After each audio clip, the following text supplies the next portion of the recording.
Hey everybody, welcome back to Video Game. So, Dragon Reading series, who's Nintendo suing or screwing this week, and we got an interesting one for you. One that I actually waited a few days to talk about because I wanted to see if any more information came out.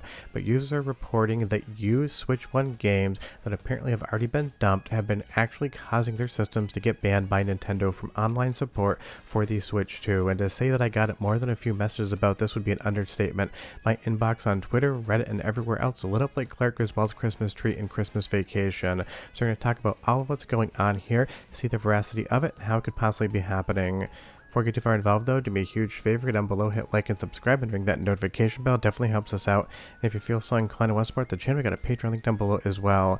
And I want something to be very clear about this video. There are like 2 reports of this happening right now. It could be a complete mistake on Nintendo's part. I did look into the history of the users reporting this, nothing really seems suspect. So I can't 100% say that this story is entirely true. It certainly sounds like something that Nintendo would do, and I'm going to explain how they check for these things and why you might want to avoid used Switch 1 games at least for the near future. And honestly, that seems like something Nintendo would love you to think, because they do not make any money off used game sales. They make money off the new game, and if you go ahead and trade that into GameStop and they resell it, if you buy it from a private seller, Nintendo doesn't see a penny of that. So they want you to buy new every single time so they can make the revenue, even if used game sales are legal basically the entire world over. And they have expressly threatened, we have seen a bunch of different bans on Switch 2 consoles. They say they can also permanently brick the device from doing anything, but right now we've seen restrictions from the online platform, which isn't just online gaming, it's downloading games using game key cards and everything else you would want to do online.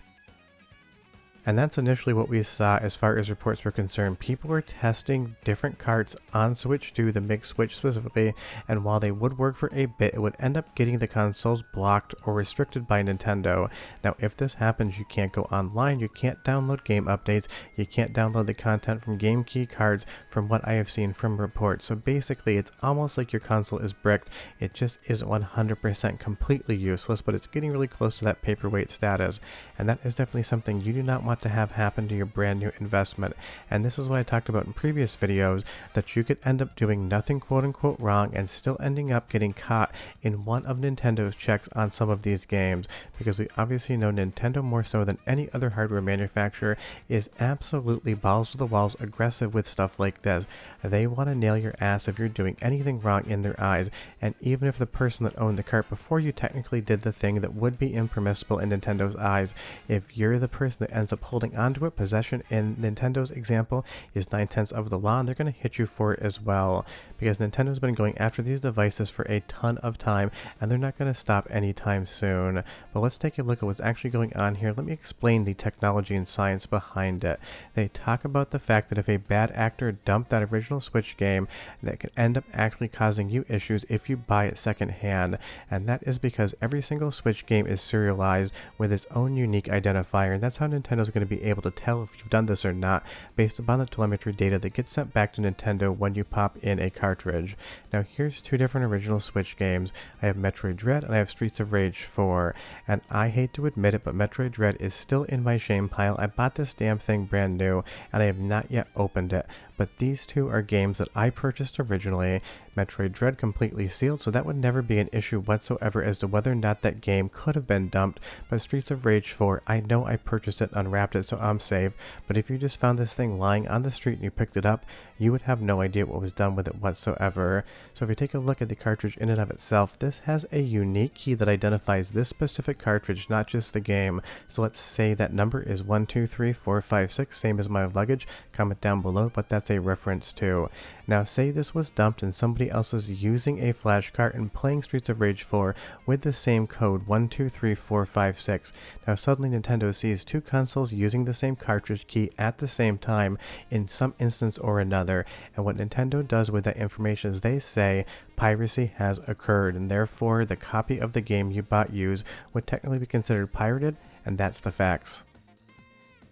And because Nintendo doesn't know if you're the first owner of it, the second owner of it, or if you downloaded the file from online, they are going to sweep you up in the dragnet of basically being a pirate, and then they're going to say that they need to ban your Switch 2 because you have done something to violate the end user license agreement and the licensing that Nintendo actually sends out. And this is just a rudimentary fact of how these cartridges work and how basically every single modern game that is a physical copy works. They have a unique identifier code written to them. Yes, the data for the game is going to be the same across every single cartridge, but there is going to be some sort of certificate key or unique identifier in every single Switch 1 and Switch 2 cartridge out there. They got to start with the Nintendo 3DS, and that tells Nintendo that a copy is a unique copy or it is a duplicate.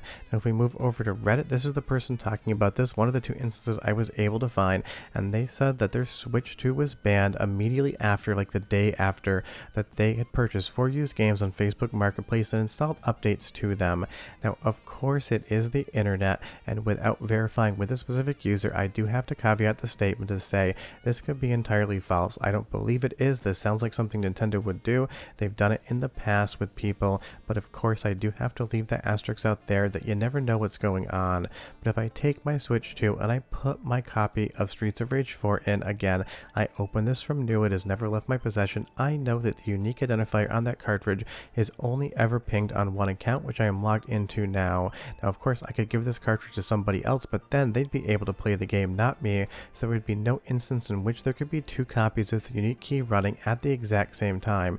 That's what they look for. A cartridge lets you play the game, so if there's 2 different cartridges with the same key playing it at the same time, Nintendo knows that is a physical impossibility unless it's been dumped and something's going on. And you'll see when you put that Switch 1 cart in, it needs to download data for it to run on Switch 2, and that's exactly what this user talked about. After downloading the patches for Switch 2, the next day they came and found that their console had been banned from online support. So it's in this stage in which the key is being communicated to Nintendo, the serial number is being sent to their servers, and then they're going to check it against their whitelist and probably their blacklist as well to see if it has been duplicated or not. There's no getting around this. Now they run the serial number to see what's going on, they check in the background, and they see if it matches anything. If it matches, that means you're in a little bit of trouble apparently, because Nintendo now thinks you pirated the game.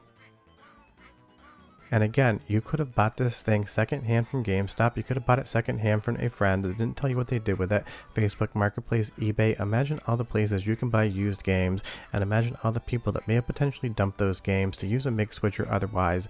Therein lies the pitfall and the trap of what Nintendo is doing.